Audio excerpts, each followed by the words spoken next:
right. So this is live, but making sure the LinkedIn is good, connection is good. All right. So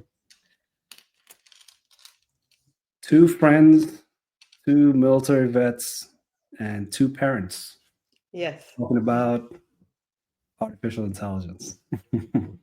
Right. What a fun few conversations we're gonna have.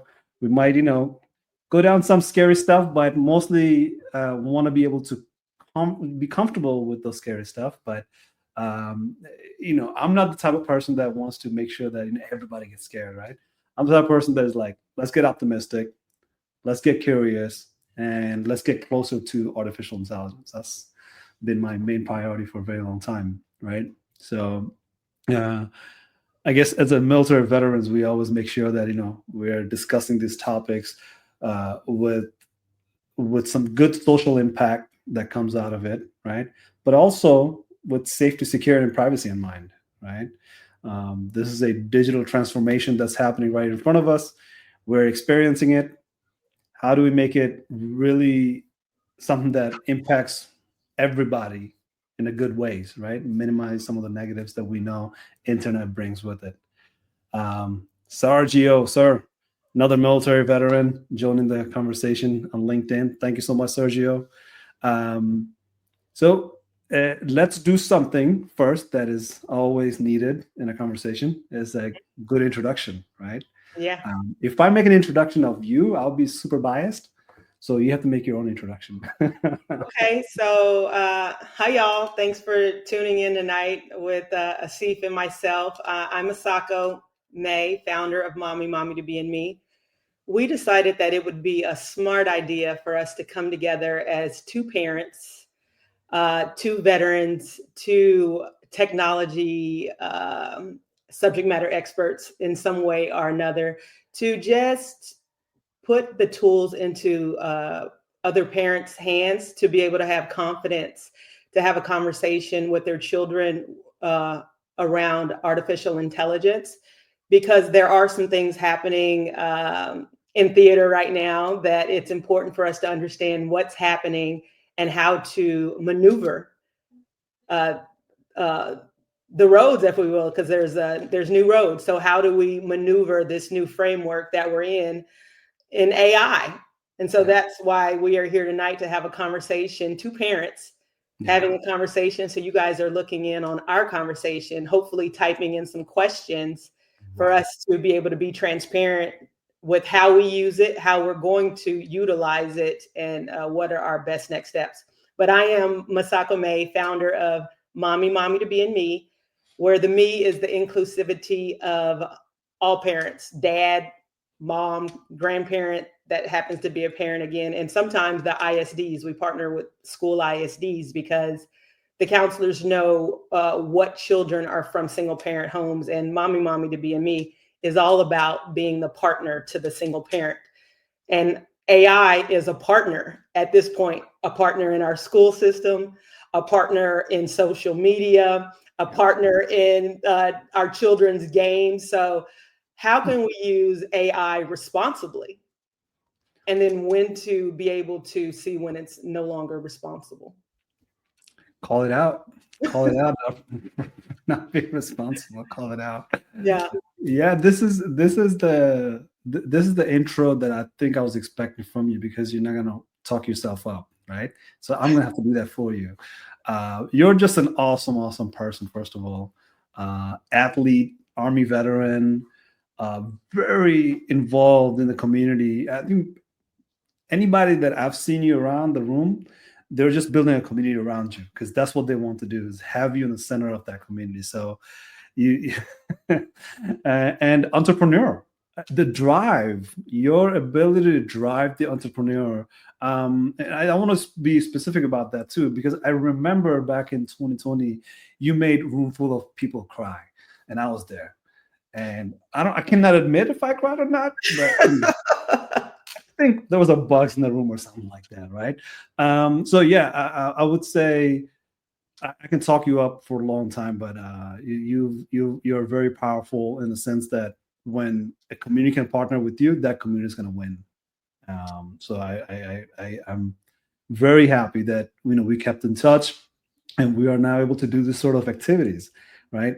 And end goal of this conversation could go in many ways, but if I could just give one specific end goal in mind, is to have more curiosity towards what's happening. Like you said, it's in the theater. Nobody buys a ticket to a movie unless they're curious about it. Right. But this time around, it's just happening in front of us, and we're like, I never bought a ticket to the show, but it's happening all around me. What is happening, right? Mm-hmm. If I can do one thing, and I think that's how I talk to you most of the time, is that, like, let's get curious about this, right? If you get some curiosity, maybe you'll take some ownership of what's going on around you, and if you can take the ownership of it, you can do some impact to it the way it unfolds, right? Mm-hmm.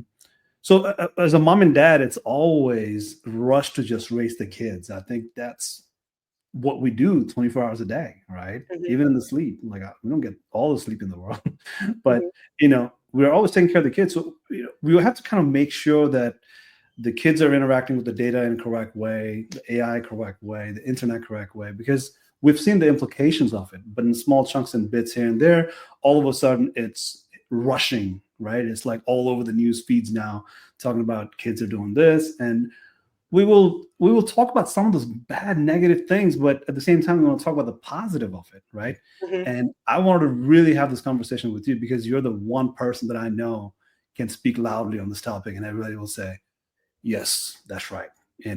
Um, and I'll hit more on that later as well. Yeah. So, thinking about the word curiosity, what comes to mind, oftentimes, let's say a mom, a dad that's in a space and they don't work in technology, they don't even know what AI is.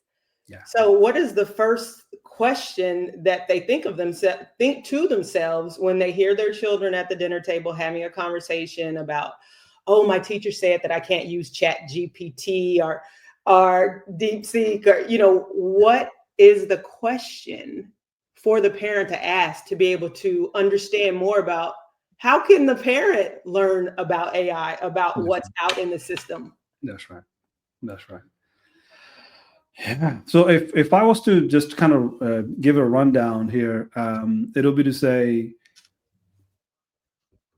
problem isn't that the contents of the answers are not available. It's just that way too much of the content, way too much of these answers are available.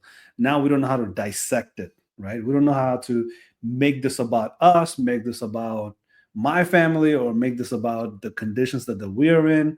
Or let's just even talk about the fact that you said IT and non-IT personnel, right? Mhm. How do we make sure that we get the same information? We get different information that's personalized to us, right? Right. What if my mom and dad was just a business owner? How Mhm. can my mom and dad talk about that, right? Hey, Laura. Hello to you, my friend. Laura is with the Blue Star family. So shout out to the Blue Star families because this is all about family, right? So Yes, this shout is out to all the Blue about Star family. family. So Laura's with the Blue Star family, and she's been a longtime supporter of everything that I've been part of. So Hi, another Laura. person that pushes the entrepreneurs to be on track, right? So the personalization of this information is important, and personalization of information happens in this kind of conversation, right? If you Mhm. ask the question, can I answer it? Mhm. And can I answer it to you in a way that I can personalize a little bit? But at minimum, I can guide you into the right direction because the digital contents are vast right now, right? Mhm. If you go to work, they give you access to one digital content. Mhm. If you don't go to work, university or something like that, they give you another content. And in between, you come home, you get to another content called YouTube or free resources. But none of these resources really articulate, do it yourself, right? Like go to YouTube and just start talking about AI. How Mhm. many things will you have to pass by before you get to the point it says AI for your kids? Safety of AI for your kids. That's not a priority. Priority is to sell that AI product first in the first couple pages, right? Mhm. Then it gets us the other thing. So yeah, I think when parents are trying to get educated, the amount of contents that's out there, parents have to know the right question to ask, and all Mhm. of a sudden those answers comes, right? Could you The give us some examples of the right questions?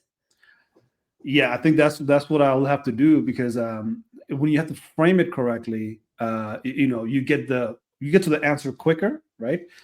But then again, you can do subcategories of questions, right? Like as in, on one off the top of my head, I think right before the video started, we talked about the fact that how dark do you want to go? So it's like, let's keep it somewhat, and something that we can all understand, right? So for example, cybersecurity attacks, right?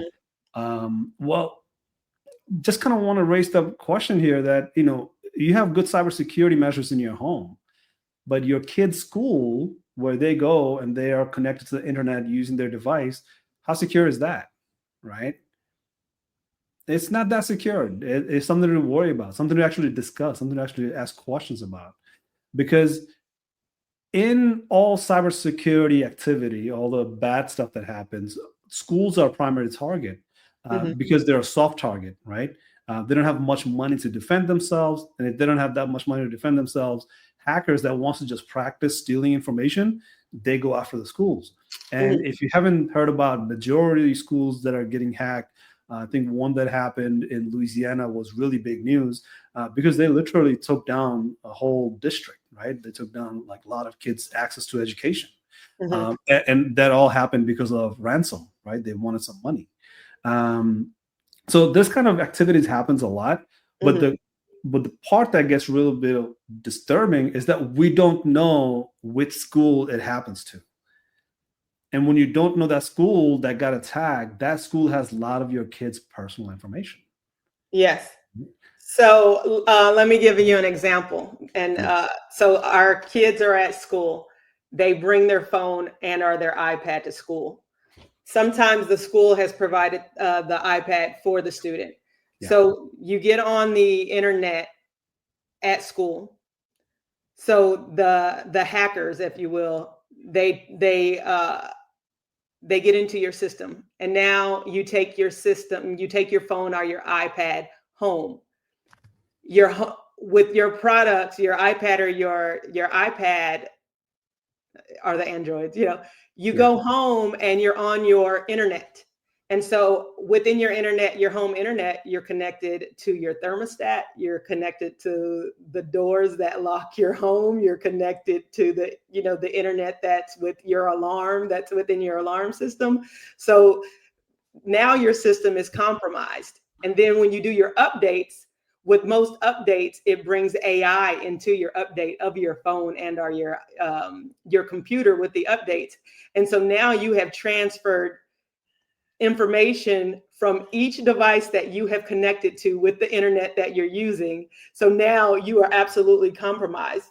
So being at home with the compromised system, how do you combat being compromised when you're not even aware that your children have now brought a possible virus into your home that's on your total network, that's now being connected to your TV, your thermostat, your alarm, your refrigerator, and your software that's on your computers?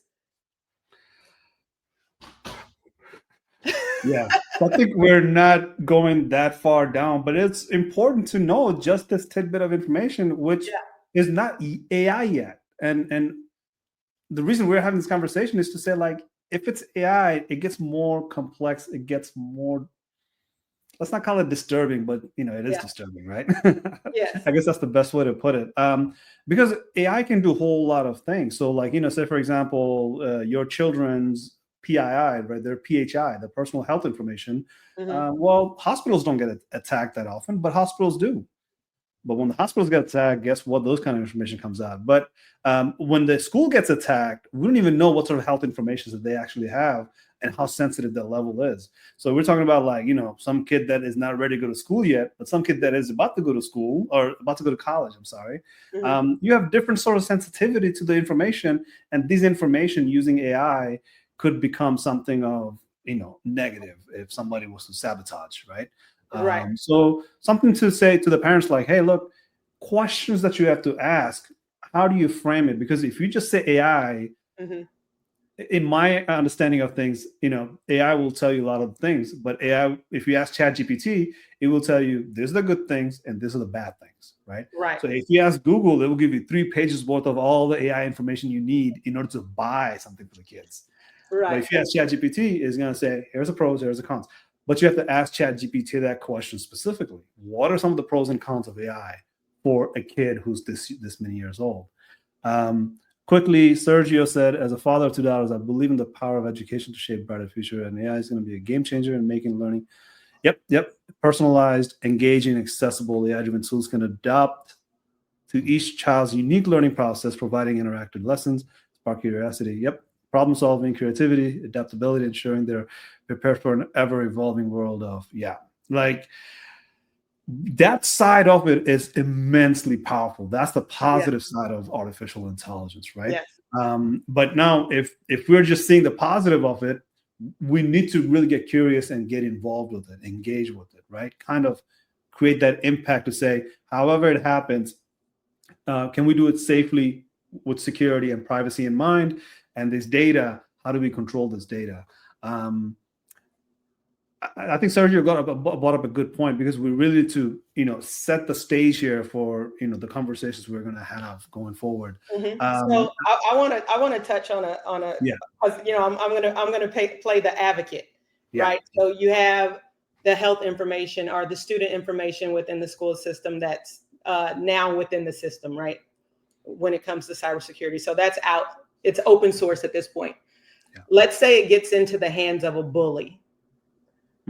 It gets into the hands of a bully. So now they have the image of the person.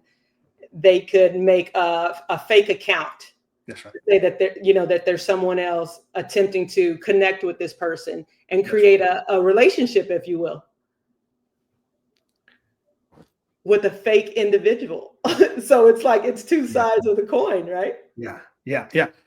And this is why this conversation is important to have, because it kind of gets uncomfortable, right? It gets that uncomfortable, like, man, really, like, okay, how bad is it? Tell me, right?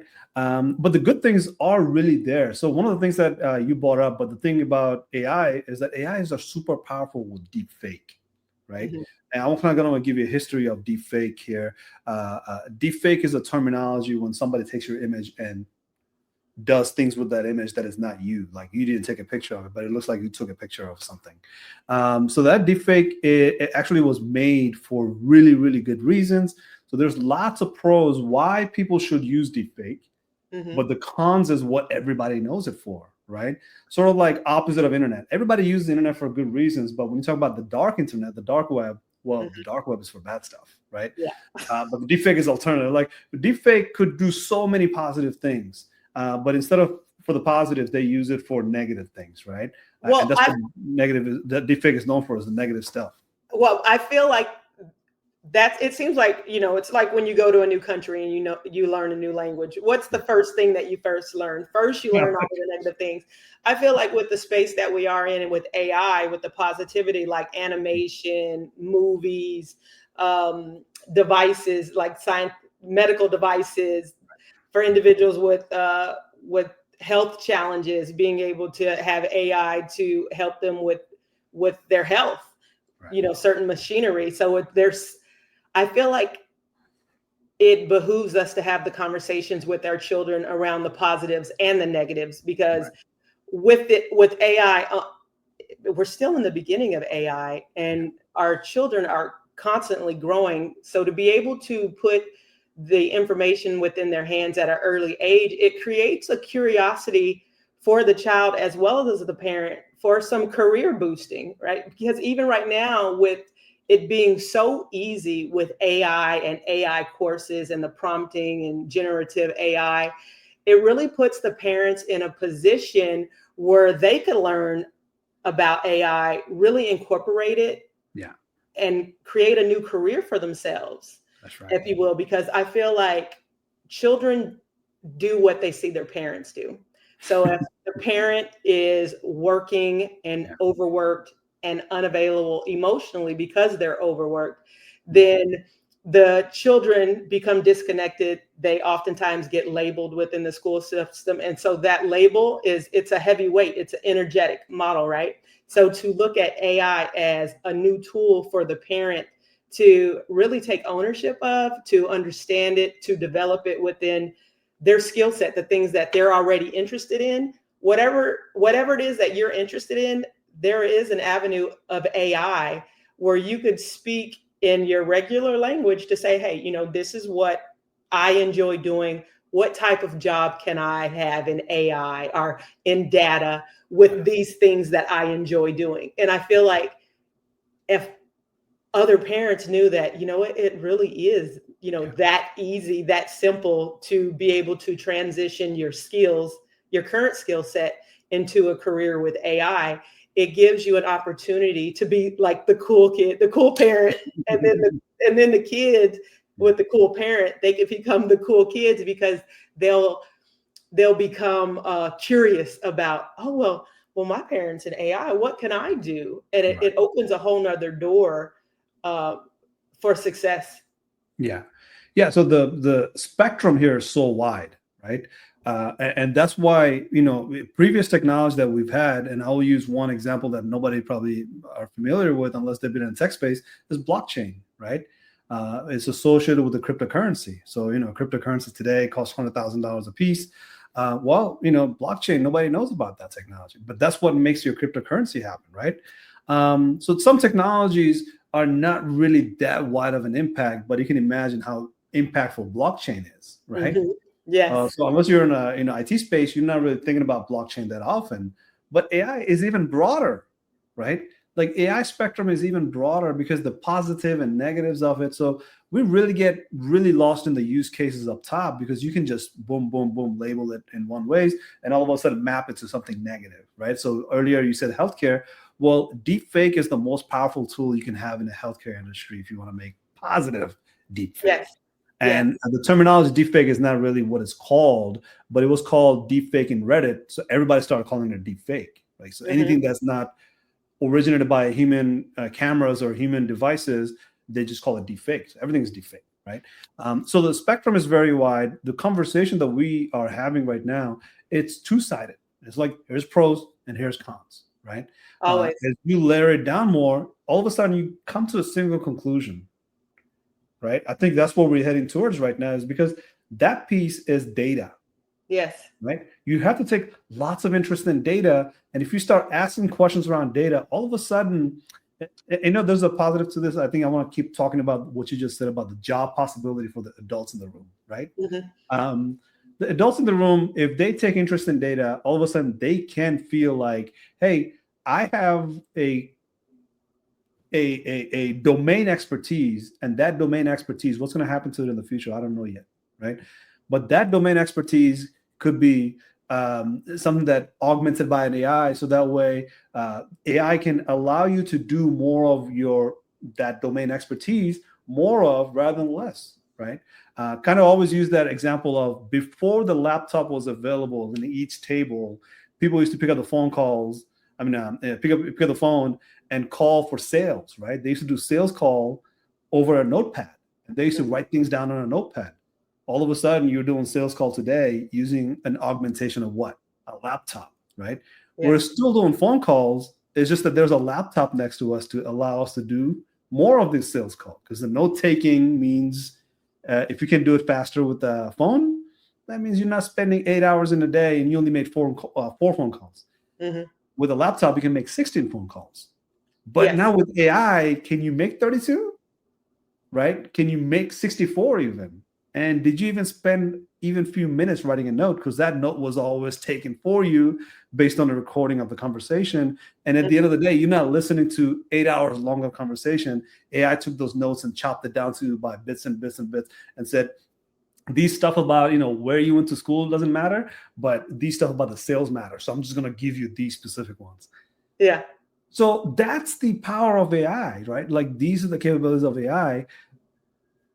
But if you talk about it from the data side of things, all of a sudden things starts to shift a little bit, right? Mm-hmm. Because let's say, for example, you're doing a sales call and you have 8 hours worth of 64 different calls. These are all your information that you have to safeguard. Of course, you're a salesperson, you want to safeguard all the information that you're providing, but don't just take it for like a sales. Like, think of the full spectrum of any phone calls that happens, and anybody can access your data now. Mm-hmm. Right? All the phone calls, all the information you gave to somebody, all the 64 calls you made, all the notes you've taken, somebody's able to access that information. Yeah. And you mentioned that earlier.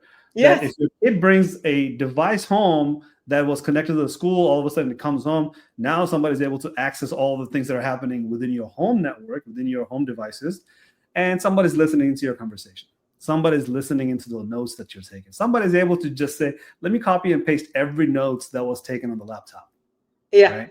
So this is the sort of awareness that we want to bring with the data, because safety, security, and privacy of AI is another way of saying safety, security, and privacy of the data, right? Right. If someone can copy and paste it, okay, somebody took my information, I'm going to go find out who that did it, right?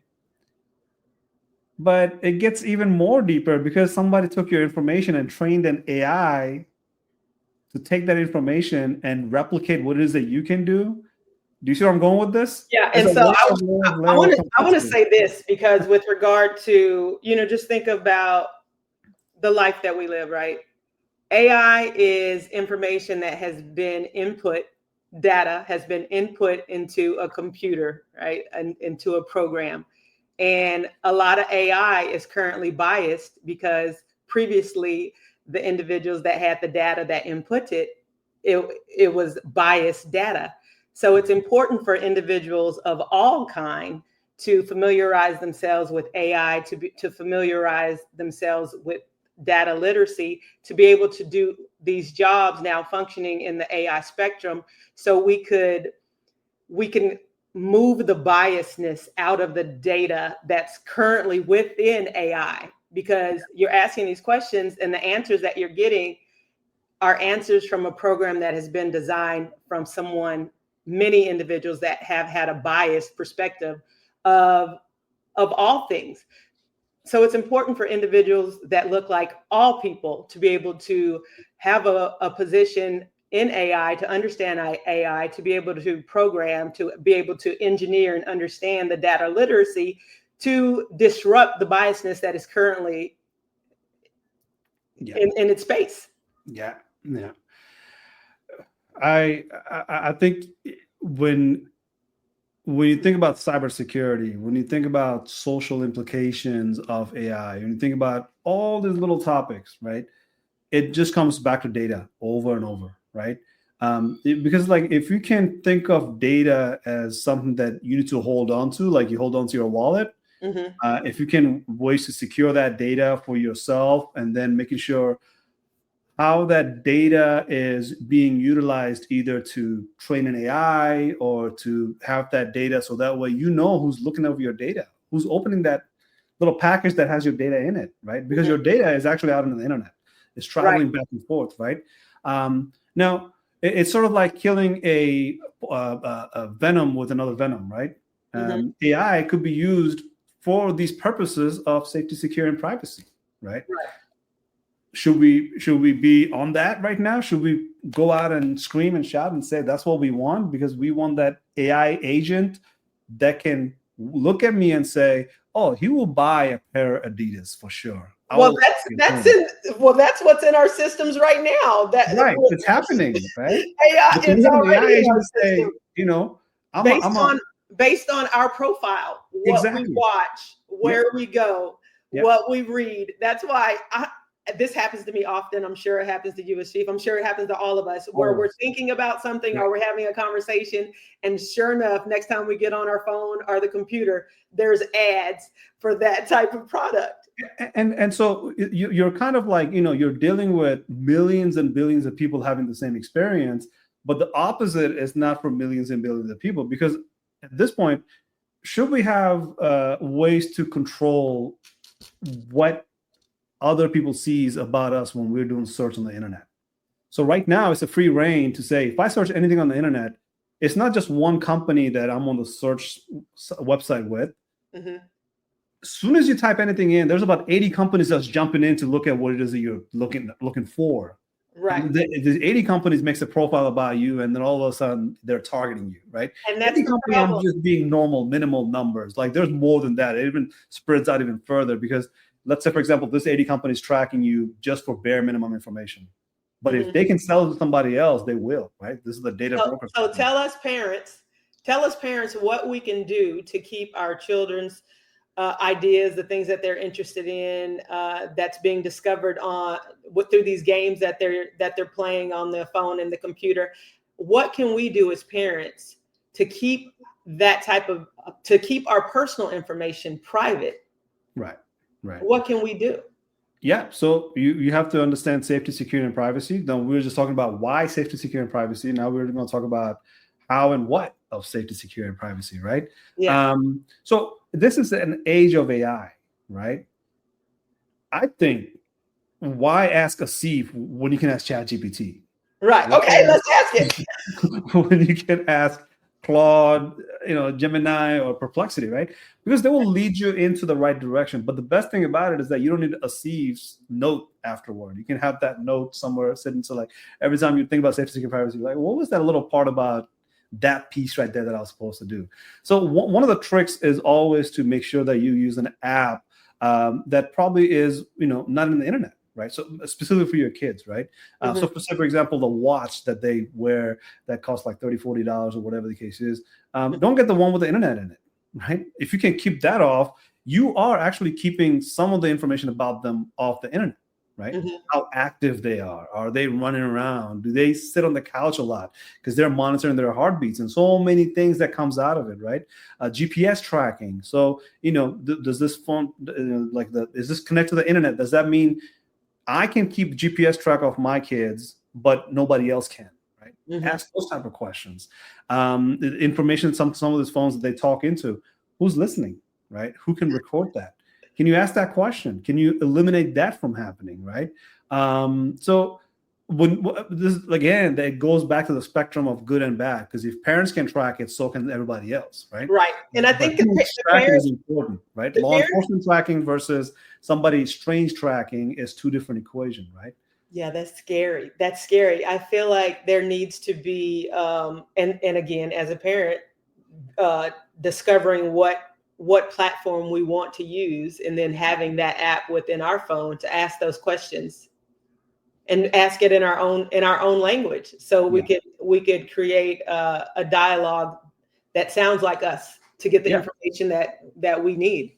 Like mom or dad can go into ChatGPT and say, I'm a father of this many kids. These are the age, and I do not understand technology. I am literally working on, say, a law firm, and all I do is legal stuff that has nothing to do with technology. All I do is look at real estate all day long. I don't do in technology.